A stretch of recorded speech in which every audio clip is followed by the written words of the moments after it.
The biggest mistake that we always see is failing to plan. Most people look at taxes or think of taxes as something that you do in March and April. What can we do throughout the year to make sure that we're paying the least amount in taxes as legally possible? Because the fact is that if we're only doing taxes during tax season, there's a lot of strategies that we're missing out on because we did not implement them throughout the year. That's the important piece of taxes. Filing returns is great and important, but that's just sending information. Doing that planning and putting these strategies into play to minimize that tax liability is really what's sexy about taxes. The following is brought to you by Thryv, the end-to-end client experience platform that helps you get the job, manage the job, and get credit.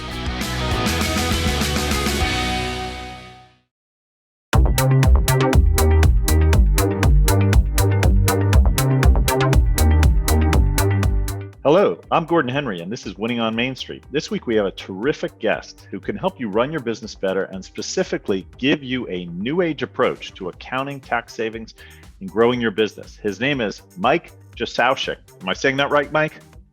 Yeah, it's a really good attempt. Jesowshek, okay. Mike's a certified public accountant, an entrepreneur, a husband, a sports enthusiast, loves golf when he has free time. And his sports teams are the Vikings, the Brewers, the Bucks, and the Badgers. And so I've got to say, you live in greater Milwaukee. Why the Vikings and not the Packers? You know, it's something that my family continues to ask me. I used to be a Packers fan when I was a young age, and the Packers were incredible and winning Super Bowls and everything else. To kind of get back at my dad, I rooted for the Vikings, and Okay. it stuck with me ever since. I've always said that's one big regret that I have in life is becoming a Vikings fan, but I'm a kind of person, once I make a decision, I go with it. So there's no going back now. All right. Sounds good. Well, that was a tough loss for the Packers, but they're a hell of a team. Yeah. Yeah. I'm sure growing up in greater Milwaukee, you hear a lot about Aaron Rodgers. I'm about one Viking fan in the entire state of Wisconsin, I think. Exactly. Unique. So you can find Mike on his own podcast. It's called the Small Business Tax Savings Podcast. And he has a book, 7 Biggest Tax Loopholes Big Business Owners Miss.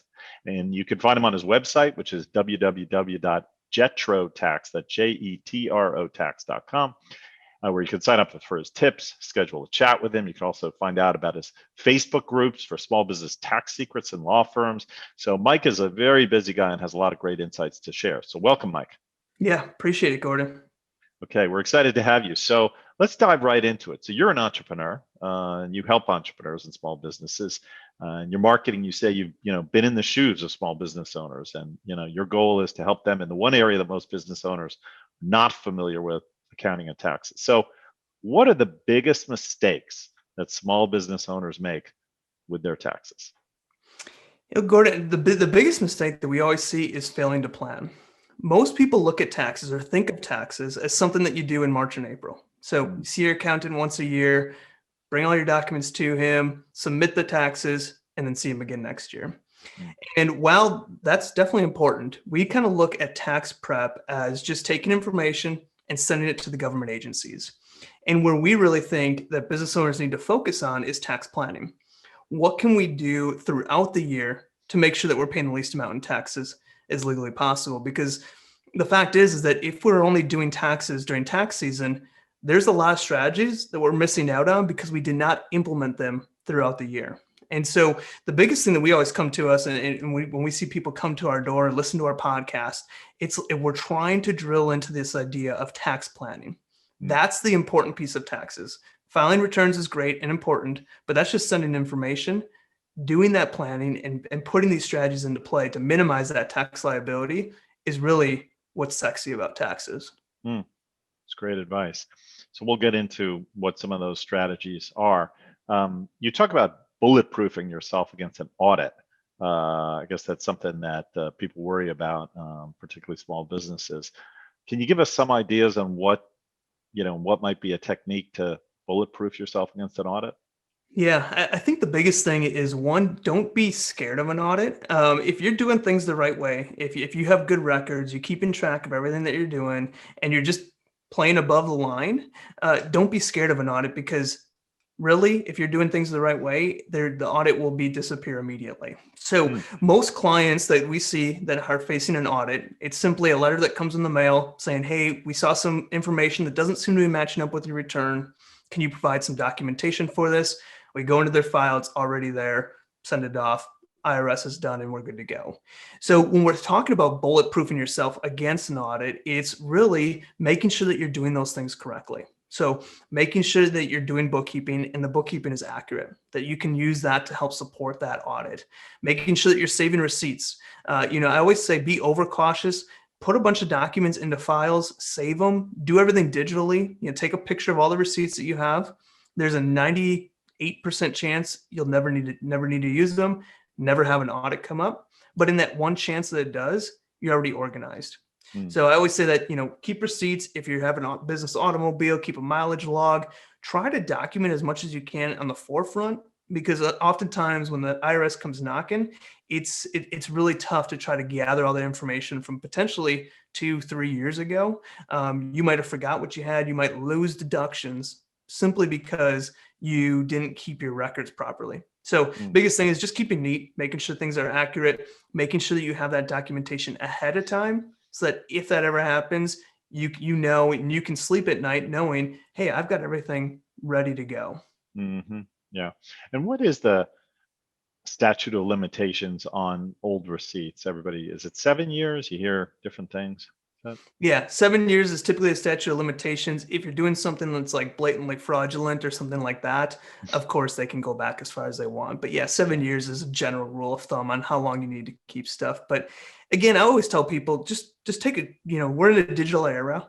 Instead of having files all over the place or receipts kind of scattered in every corner of the office, just take a picture of it. You can organize it by client. You could organize it by vendor, or even date. A lot of clients will say, okay, I got January 2021, January 2022, and that's where I'm putting all the receipts for that month in there, somewhere where it's just easy to find if you need access to it. That's great advice.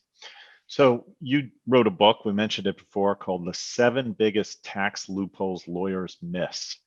What are a few of the keys to cutting taxes for a small business? Or if you want to put it that way, what are the biggest tax loopholes? Yeah, so I think when I talk about tax planning, this is just talking about what is tax planning, what does tax planning mean? The biggest thing we want to think about is, how do I turn after-tax dollars into pre-tax dollars? And when we're talking about after-tax and pre-tax, I typically like to give an example of a W-2 employee versus a business owner. So you have a W-2 employee, you just work for somebody else, you get your gross wages, you get all these taxes taken out, and then whatever's left over, you have to go spend on everything you have. All that money is after tax. It's already been taxed. When we look at a business owner, we have this unique advantage where we have business sales or revenue, and we have all these expenses that we jam pack in there, which comes to a profit, which is what we pay our taxes on. So this is where I tell clients to get creative, try to strategize, think about, how can I what do I spend my money on normally? What are after-tax items I'm spending my money on? How can I turn that into a business expense, get it deducted prior to those funds being taxed? And so that's usually my biggest tip when I've said, what does tax planning even mean? That is one area that we start. How do we turn after-tax dollars into pre-tax dollars? How can we find a business purpose to the spending that we're going to do regardless? And so I talk a lot about when COVID hit. If you're a W-2 employee, you might have been working in an office. Now you're working from home. And you go out and buy a desk, you're using your internet, you're using your electricity and heat and everything else. And you're able to deduct none of that. That's just kind of part of working from home and part of the COVID relief. Now your employer might reimburse you for some of that or not, but you don't get any personal deduction for that.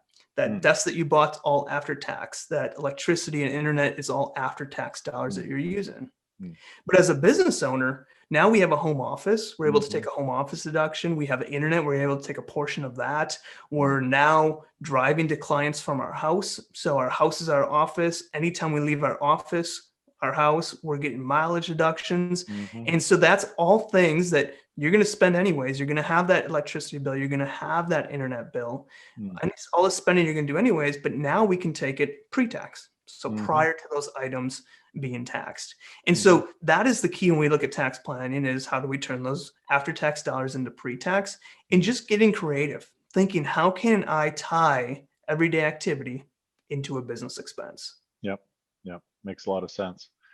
I assume automobiles is another one, right? Some of the time you use in the car if you're visiting clients or promoting your business, that kind of thing. Yeah, exactly. And that's a key one that people don't think about. So traditionally, if you're going from your home to an office or from your home to a client, that's technically considered a commute. That's not a Hmm. deductible business expense. Hmm. But if you are now taking a home office, Hmm. your commute turns from your bed to your home office. Hmm. And now anytime you go from one office to another office or one office to a client, those are deductible miles. So I even tell clients that even if you do have an office, try to find a home office that you can do your administrative work at. Hmm. And now, anytime you go from your home office to another office, you Hmm. have a deductible business trip that you might not have had before. So Hmm. yeah, automobiles come into play a lot. I know a lot of with COVID, auto expenses kind of went down because there wasn't Hmm. as many people driving around and things like Hmm. that. But Hmm. that is definitely a key on where you can pair different strategies together. So in that in that discussion, we're not only taking advantage of the home office deduction, but we're also comboing it with a potentially bigger deduction that we're going to get from the automobile. Now, every time we leave our house, we're getting an expense for that. Hmm.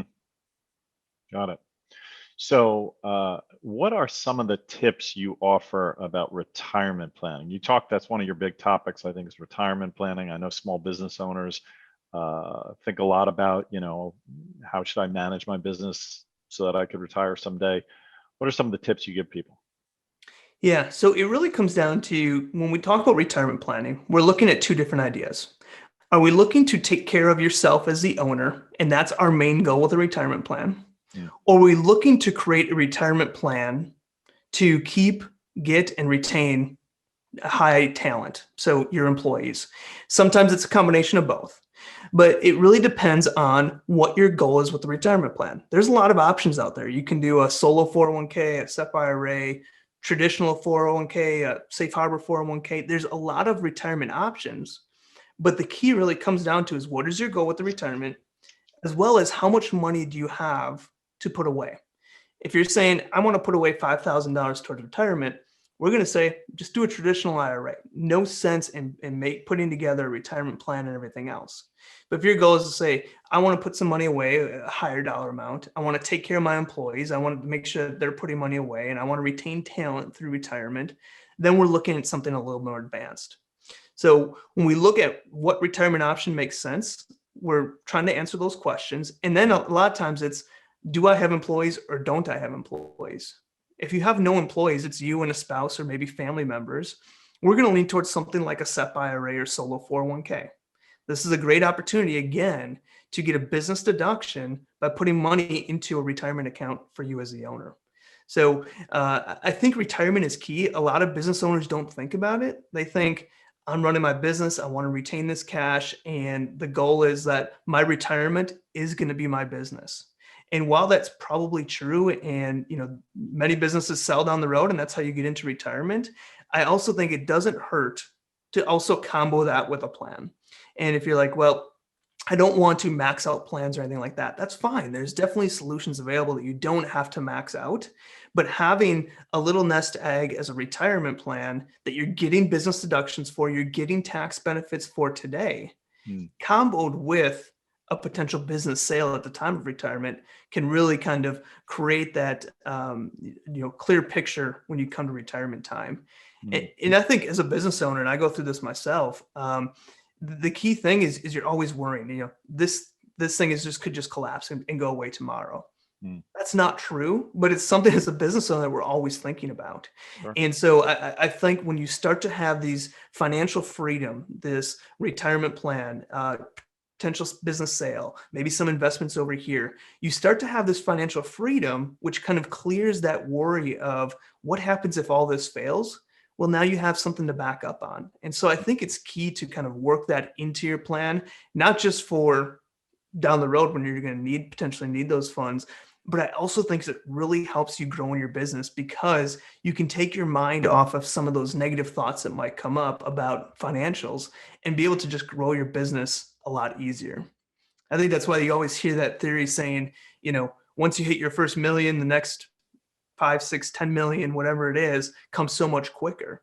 And Yeah. it's that security thing, I believe, because Mm. now you're like, hey, I don't have to worry about it. I feel good. I feel like I'm in a good place. They can grow so much quicker because they erase those fears, that financial fear that might have been in them when they were trying to grow their business to that initial whatever dollar amount it is. Yeah.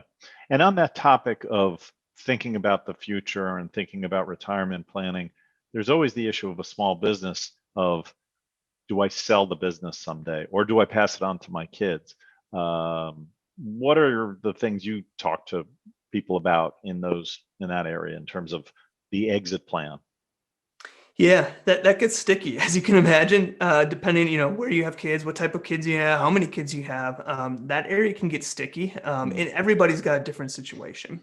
And so when we're talking about someone maybe doing a succession plan, it's the first question is do your kids want this? Mm. A lot of people, the kids are like, I want nothing to do. I saw my dad's life when I grew up, and I don't want Mhm. that life. Mhm. Or I saw my mom's life, and I really loved what that life brought. Like she had freedom in her work, everything else. So, the first kind of job is finding out, what do our kids want? Do they kind of want to get into this business? Mhm. But I think, even drilling deeper. So instead of thinking about exit, we're talking about kids and what are some things that we can do with kids while they're growing up to kind of Mm. introduce them to this business idea. And what is it like to work for a living at a young age? Mm. And it's one of our favorite strategies that we like to utilize, and it's hiring your kids within your business. Mm. And so it's finding a job for them in their business, and this goes back to that using after-tax dollars and turning them into pre-tax dollars. Mm.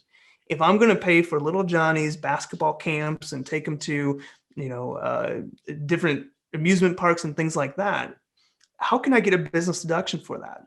And Mm. that might seem silly. You're like, why would a basketball camp be a business deduction? Mhm. And it's just kind of changing that mindset. The basketball camp's not the business deduction, but little Johnny is going to shred papers for me. He's going to stuff envelopes that we're sending out in the mail, and I'm going to pay him $1,000 a month for the work that he's doing. Mhm. So there's a couple things that does. Depending on the way your business is set up, that could be a business deduction, and little Johnny might pay no taxes on that. Mhm. With the new tax law, the Mhm. first $12,000 that anybody makes is tax free. Mm. So if we could pay our kids up to $12,000 or more per year, we get a business deduction for that, and our kids pay no taxes on that. So talk about a great way to, one, show our kids what it's like to work and earn money. Yeah. Well, two, this is spending we're going to do anyways. We're paying for that basketball camp or whatever it might be. Now we're getting a business deduction for it, and they're paying no taxes on it. Obviously, it gets a little bit more complicated than that. We're not hiring 3-year-olds and having them Right. do a bunch of crazy work like that. But Yeah, it's got to be legit. it definitely brings in a role of how we do that. And when we look back at that exit plan, if we're a doctor's office and we're hiring our kids in our business to clean up the doctor's office, something like that, at a young age, they're getting a really good feel of the insides of that business. Whether you realize it or not, they might not even be paying attention, but ultimately they're understanding how this business is operating. They're seeing how it's operating on the back end. And that might be a clear indication like, yeah, I want to go be a dentist, or no, I want nothing to do with that. So that can, I think, really help create that business mindset at a young age, but also give a clear indication on are they interested in this or not. Yeah. Yeah. Absolutely. My dad was a doctor, and I spent some time working in his office when I was just a young kid. I don't think he paid me actually, but I remember it well. And then I remember working for one of his friends where I did get paid when I was a teenager, and leaves a really indelible impression on you in terms of how businesses work that I think helps you kind of start thinking about what you might want to do when you grow up. So those are great tips. We're going to take a quick break to hear a word from our sponsor, and we'll be right back with more with Mike Jesowshek.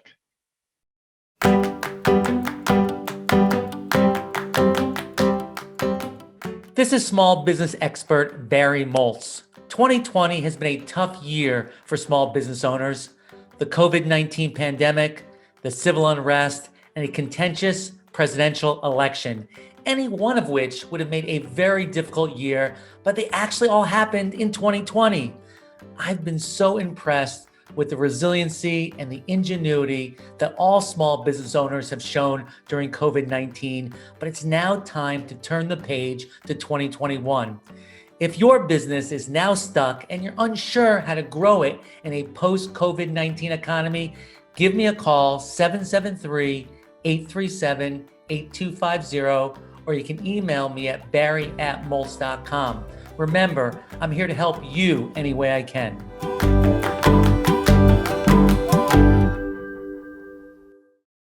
So, Mike, we were just talking about retirement planning and thinking about exit plans for small businesses, a little bit about what people should do with their kids and introducing them to business. One of the things you talk about in terms of keys to running a small business and being tax efficient is bookkeeping systems. Seems like a pretty simple idea. Everybody needs a bookkeeping system, but maybe it's not as simple as I think. What are the kinds of things you tell people about developing a bookkeeping system? Yeah. So, when we're talking about bookkeeping, the first thing I always say is do it, and do it on a regular basis. Bookkeeping is so key in a business. And there's a couple different reasons that we do bookkeeping. One is to prepare and file tax returns. So many people come to us with a bookkeeping file that they started working on January 1st, completed on January 31st, and sent it over to us on February 1st. That's totally fine. That we fulfilled the one purpose of bookkeeping, which is to prepare and file taxes. But what they missed out on could be so much more valuable than just a compliance piece, just a tax filing piece. And that is, when we look at bookkeeping, using that data, using the actual activity of our business to help us not only see how we did in previous quarters, but also then take that prior data information and utilize it to help that growth in our business in the future. So bookkeeping, a lot of times, a lot of people say, well, bookkeeping is just looking at the back. I want to look forward. But a lot of times, if you want to look forward, you first have to look backwards and see what are some trends that we see.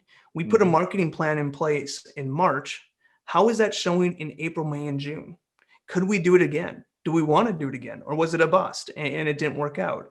So the first thing I always say is do bookkeeping. Do it on a cloud-based system. Get it online. Don't do it in Excel or anything like that. Put it into an online system, a cloud-based software. There's plenty of them out there that it's easy for you to access. If you need to bring an advisor on, they can get access to it, and you can access it anywhere possible. So I say, one, do the bookkeeping on a regular basis. Typically, I say monthly at the very minimum. So going in there, take 3 hours out of your day, whatever, depending on your business size, plan out this time in your calendar to get that bookkeeping completed. Once it's completed, put it on, make sure it's on a cloud-based system, and then utilize that data. So don't just complete bookkeeping to say, yep, I got my bookkeeping completed. Now let's look at how we did in previous periods. What does our profit look like? Let's dig into our expenses and get kind of a little bit more detail of our actual expenses. And once we have a lot of that data, we can use it for forecasting and projections. So now that we've known how we did last January, maybe we can look at, for a seasonal type business, we can see, what are we going to do this January? What can we expect our trend in sales? They might go up in this month and down in the summer, whatever it might be. We can put expectations on that within our business and use that for projections and use that for forecasting, which can really help cash flow. If we know every June our numbers dip for 2 months and then come back up, well, we can do some cash planning around that to say, let's push some of those cash expenses out until after that dip. And so I think bookkeeping's key is in two different areas, not just for compliance and tax prep, but it's also for seeing how you performed and then using that information for future and projections. Our listeners are interested in the technology. So I'm just curious, you mentioned cloud-based software. QuickBooks is what you always hear. Is QuickBooks something you recommend, or are there other names out there that you talk about? Be curious about that. Yeah, so there's two main softwares that we work with and see clients on, and it's Xero, it's Xero, and QuickBooks Online. Both are cloud-based systems, and our firm, we're big Xero users. We were early adapters to Xero and just really think that their user interface is great. But when we look at QuickBooks and Xero, I always kind of compare it to Apple and Android. Both are great products. Both are made for exactly the same person. It's just you have people that have a strong preference to one or the other. So same thing with Xero and QuickBooks Online. Both are great products. Both have the same type of output, both made for the same user, but it just depends on kind of how you like to get to that endpoint. And that's where the systems are going to change slightly differently, that user interface and that usability of it. Right. Right. And I'm sure you're happy when you have somebody come to you as a potential customer and they're on one of those systems, because when they come to you with a shoebox full of paper, it's not a good thing, right? Yeah, the shoebox are tough. Typically, the shoebox will refer to down the road a little bit because those are tough. And that's funny that you mentioned that, because there are some people that they don't want to go in the cloud, and that's totally fine, because there's other accounts out there that also probably don't want to be in the cloud either, and there's a perfect match for them. But I think that if you're looking to grow your business and really kind of looking to excel, the accounting software out there right now makes it very easy to access, all your transactions, download into the software. You just have to code them. It just makes the whole process a lot easier. Yeah, for sure. Yeah. And the biggest thing too on bookkeeping is missing items. So, people that come with a shoebox, there's probably a lot of expenses that they're missing out on simply because it's kind of a disaster. We're trying to just clean that up and get a tax return done. Then we are looking for where can we dig some expenses out that might have been missed in there. Yeah, for sure. So let's talk about you we only have a few minutes left, but I want to talk about you a little bit. You're a really busy guy, very accomplished. You got a website, you got a fantastic business going, podcasts, things like that. When you're not working, you mentioned you play a little bit of golf. Is that your main pastime? What do you do in your free time? Yeah, golf is definitely where I go for some peace and enjoyment, but I would say typically when I golf, the peace thing doesn't really come along with it. That's the intentions of it, but it doesn't come out that way. Right. I know they have some beautiful golf courses up in Wisconsin, at least during the summertime. I know it's a beautiful area to play. Yeah, I'm surprised the amount of money that they put into golf in this state. We have some of the top courses in the country, and they're only usable 9 months out of the year, if at a maximum. Yeah, and so it's kind of crazy.